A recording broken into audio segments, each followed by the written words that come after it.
তাহলে এখন আমরা দেখব যে কিভাবে ব্লগের যে আপনার এই অ্যাবাউট মানে অ্যাডমিন, ঠিক আছে, বা অ্যাবাউট আথর যেটা আছে, ঠিক আছে, একে কিভাবে এখান থেকে রিমুভ করা যায়। কারণ দর্শকের এটা আপনার প্রয়োজন নেই, এটা একটা বিরক্তিকর হয়ে দাঁড়ায় কারো ক্ষেত্রে যে এখানে কেন থাকবে, ঠিক আছে, এটা আমাদের রিমুভ করতে হবে। বা এটা আর রিমুভ করে আবার অন্য মানে কোনো ডিজাইনে বা পিকচার দেওয়া যায় না?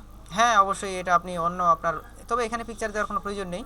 আপনার পিকচার থাকবে এখানে লোগোতে, হ্যাঁ, লোগো। আপনার এটার নামে একটা লোগো থাকবে। আর যেটা মেন বিষয় সেটা হচ্ছে যে আপনার এটা এখানে রাখার কোনো প্রয়োজন নেই, ঠিক আছে। এখন আমরা যেটা দেখবো যে এটাকে কীভাবে রিমুভ করা যায় এবং কিভাবে একটি এই আপনার ফেভিকন অ্যাড করা যায়, ঠিক আছে। আর একটা বিষয় বলে রাখি যে এখানে কিন্তু আপনাকে ফাঁকা রাখতে হবে, ঠিক আছে। এই যে এগুলাতে ঘর এরকম ফাঁকা ঘর রাখতে হবে, কিছু থাকবে না, কারণ এখানে আমরা গুগলের অ্যাড বসাবো, ঠিক আছে। আমাদের ফাঁকা রাখতেই হবে। তো আমরা যে কাজটা করব সেটা হচ্ছে যে এটা আমরা এখন রিমুভ করব কি করে। আমরা এখানে দেখব যে আমাদের লেআউট থেকেই, হ্যাঁ, তো এটাকে বলে অ্যাবাউট মি, ঠিক আছে। হ্যাঁ, এটা আপনার হেডারের নিচে থাকে। আমাদের যেহেতু এটা এটা হেডার, ঠিক আছে, এই অংশটা হেডারের, ঠিক আছে, না প্রোফাইল পিকচার না, এটা হেডার। তো আমরা এর হেডারের নিচে দেখব, মানে ফন্টুতে দেখবো, ওটাকে ফন্টু অংশ বলে। ও অংশটা থেকে আমরা এই অ্যাবাউট মি এখানে আছে, এটাতে এডিটে যাব। দেখেন অ্যাবাউট মি আছে না, যে প্রোফাইল,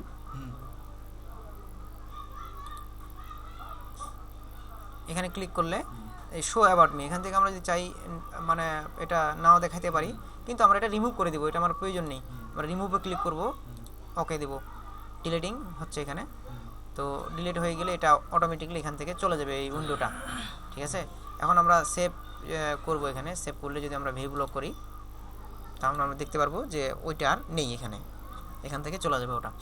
এই যে দেখেন এখান থেকে এটা সরে গিয়েছে, ঠিক আছে।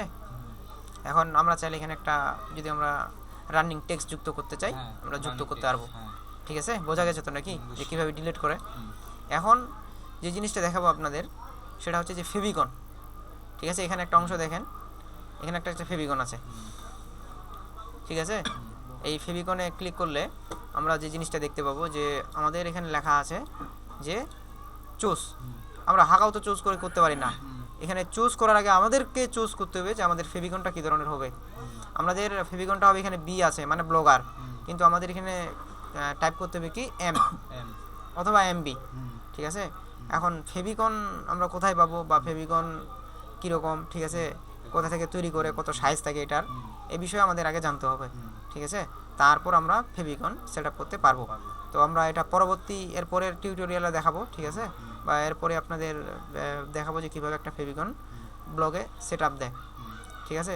তো এতদূর পর্যন্ত আপনারা যে আজকে যেটা শিখলাম সেটা হচ্ছে কি যে কীভাবে আমাদের ব্লগারে বা ব্লগ স্পটে একটা ফেসবুক মানে লাইক বক্স যুক্ত করা যায়, এবং তার সাথে আরেকটা আছে যে আমাদের অ্যাবাউট মি বা যে প্রোফাইল পিকচার আছে সেটা কিভাবে ব্লগ থেকে সরানো যায়, ঠিক আছে। রিমুভ করে দিলাম। হ্যাঁ।